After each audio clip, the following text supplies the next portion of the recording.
မတည်နိုင်တဲ့အမတအသက်ကိုရဖို့အတွက်ရရှိတာဟာသူတည်သွားပြီဆိုပြီးဟန်ဆောင်ခဲ့တယ်လို့စက်ရုပ်ကြီးတစ်ကောင်ဖြစ်လဲသူ့ကိုယ်သူပြောင်းလဲခဲ့တာပါဒါပေမဲ့သူ့ရဲ့တကယ့်ရည်ရွယ်ချက်အစစ်အမှန်ကတော့ဝူဘာယင်းရဲ့ဒဏ်ရာကျက်မြန်တဲ့စွမ်းအားကိုခိုးယူဖို့ပဲဖြစ်ပါတယ်သူ့စီစဉ်အောင်မြင်ဖို့အတွက်ရရှိတာဟာဝူဘာယင်းကိုကင်းပုံးဝက်ချုံကိုတိုက်ခိုက်ပြီးရှိုးဝက်ဆက်ယုံစီခေါ်လာဖို့သူ့လူတွေကိုအမိန့်ပေးခဲ့ပါတယ်ဝူဘာယင်းတတိပြန်ရလာချိန်မှာတော့သူ့ရဲ့လက်နဲ့ခြေထောက်တွေကိုတမနီဆက်တိုင်ကြီးထဲမှာတောခတ်ချုံအောင်ထားပြီးသားဖြစ်နေခဲ့ပါပြီသူဘလောက်ပဲရုန်းကန်ပါစေဘလို့မှရုံထွက်လို့မရခဲ့ပါဘူးအဲ့ဒီအချိန်မှာပဲဘိုက်ပါကနီးနီးကက်ကက်ရှောက်လာပြီးဝူဘာယင်းရဲ့ခန္ဓာကိုယ်ထဲမှာပုံးကွယ်နေတဲ့တမနီလက်သေးတွေကိုထုတ်ပြလာအောင်တမင်တကာရာဇတန်ပေးဆုပ်ပေးခဲ့ပါတယ်အဲ့ဒါကလည်းရန်သူတွေစောင့်မျှော်နေတဲ့အရာပါပဲခဏကြာမှာတော့အခန်းထဲစီကိုလေးလံတဲ့ခြေတံကြီးတွေနဲ့အတူအလွန်ကြီးမားတဲ့ဆေးပါစာမူတိုင်းပေါ်ထွက်လာခဲ့ပါတယ်သူ့ရဲ့အကာအကွယ်ဝတ်စုံကိုအတ္တမန်တီယန်တတုနဲ့ပြုတ်လုပ်ထားပြီးအပူချိန်လွန်ကဲနေတဲ့စာမူတိုင်းဓာတ်ရှည်နှစ်ချောင်းကိုကင်ဆောင်ထားပါတယ်အဲ့ဒီဓာတ်တစ်ချောင်းသာကျဆင်းလာရင်ဝူဘာယင်းရဲ့နမေကျော်တမနီလက်သေးတွေဟာအပိုင်းပိုင်းပြတ်ထွက်သွားတော့မှာပါဆေးပါစာမူတိုင်းကဓာတ်ကိုမြောက်လိုက်တဲ့အချိန်မှာပဲမာရီကိုဟာရုတ်တရက်ပြေးဝင်လာခဲ့ပါတယ်ဆေးပါစာမူတိုင်းက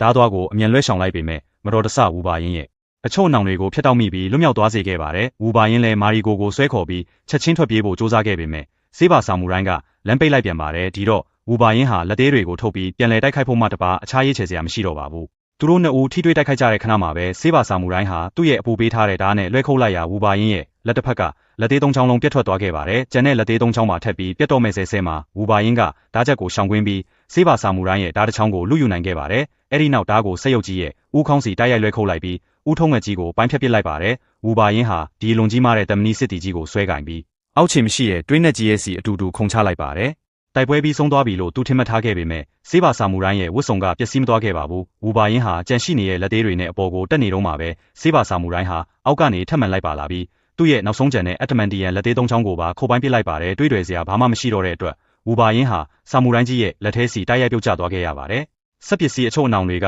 သူ့ရဲ့လက်နှစ်ဖက်စလုံးကိုချက်ချင်းတော့ခတ်လိုက်ပြီးနောက်တစ်စက္ကန့်မှာတော့ဆက်လုံသွားတဲ့ချောင်းဟာသူ့ရဲ့ပေါ်ထွက်နေတဲ့အယိုးတွေစီထိုးဖောက်ဝင်ရောက်ကဒဏ်ရာကျက်မြန်တဲ့စွမ်းအားတွေကိုအတင်းတမဆုပ်ယူပါတော့တယ်ဆေးပါစာမူတိုင်းရဲ့မျက်နှာဖုံးကပွင့်သွားမှပဲဝူဘာယင်းဟာအထဲမှာဘယ်သူရှိနေလဲဆိုတာကိုစတင်မြင်တွေ့လိုက်ရပါတယ်ဒီဝတ်စုံကိုထိန်းချုပ်နေတဲ့သူကတော့လွန်ခဲ့တဲ့နှစ်ပေါင်းများစွာကနျူကလ িয়ার ပေါက်ကွဲမှုအတွင်းဝူဘာယင်းကိုယ်တိုင်ကယ်ထုတ်ခဲ့မှုရဲ့ရရှိတာဆိုသူပဲဖြစ်ပါတယ်ဒီအဖိုးကြီးဟာတေဆုံးသွားပြီလို့အားလုံးကထင်ထားကြပေမဲ့အိုမင်းယူတို့မှုနဲ့တေခြင်းတရားကနေလွတ်မြောက်ဖို့အတွက်သူ့ရဲ့အသက်သခင်ဂျေဇုရှင်ကိုသူ့အသက်ဆက်ဖို့ကိရိယာတစ်ခုအဖြစ်အသုံးချခဲ့တာပါဝူဘာယင်းရဲ့စွမ်းအားတွေစက်တိုက်ဆုပ်ယူခံနေရတာနဲ့အမျှသူ့ခန္ဓာကိုယ်ဟာအရှိန်ဟုန်နဲ့အားနည်းလာခဲ့ပါတယ်တစ်ဖက်မှာလည်းအိုမင်းနေရဲ့ရရှိတာဟာဝူဘာယင်းရဲ့မျက်စိရှိမှတင်ရုတ်တရက်ပြန်လည်နှုတ်ပြလာခဲ့ပါတယ်ဝူဘာယင်းစွမ်းအားတွေအကုန်လုံးဆုပ်ယူခံရတော့မဲ့ဆဲမှာမာရီကိုဟာပြတ်ထွက်နေတဲ့တမနီလက်သေးတစ်ချောင်းကိုကောက်ယူပြီးသူမရဲ့အဖိုးရင်းဖြစ်သူရဲ့ခန္ဓာကိုယ်ရဲ့စီထိုးဆိုင်ပစ်လိုက်ပါတယ်ဒီတိုက်ခိုက်မှုကြောင့်ရရှိတာဟာစွမ်းအားဆုပ်ယူတာကိုရပ်တန့်သွားစေခဲ့ပြီးဝူဘာယင်းအတွက်ပြန်လည်ရုံထွက်နိုင်ဖို့အခွင့်အရေးရသွားခဲ့ပါတယ်အဲ့ဒီနောက်ပိုပြီးမျောလင့်မထားတဲ့အရာတစ်ခုဖြစ်ပျက်လာခဲ့ပါတယ်တမနီလက်သေးတွေဆုံးရှုံးသွားတဲ့လက်နှစ်ဖက်ကနေထက်မြက်လာတဲ့အယိုးလက်သေး6ချောင်းရုတ်တရက်ပြန်လည်ထွက်ပေါ်လာခဲ့တာပါ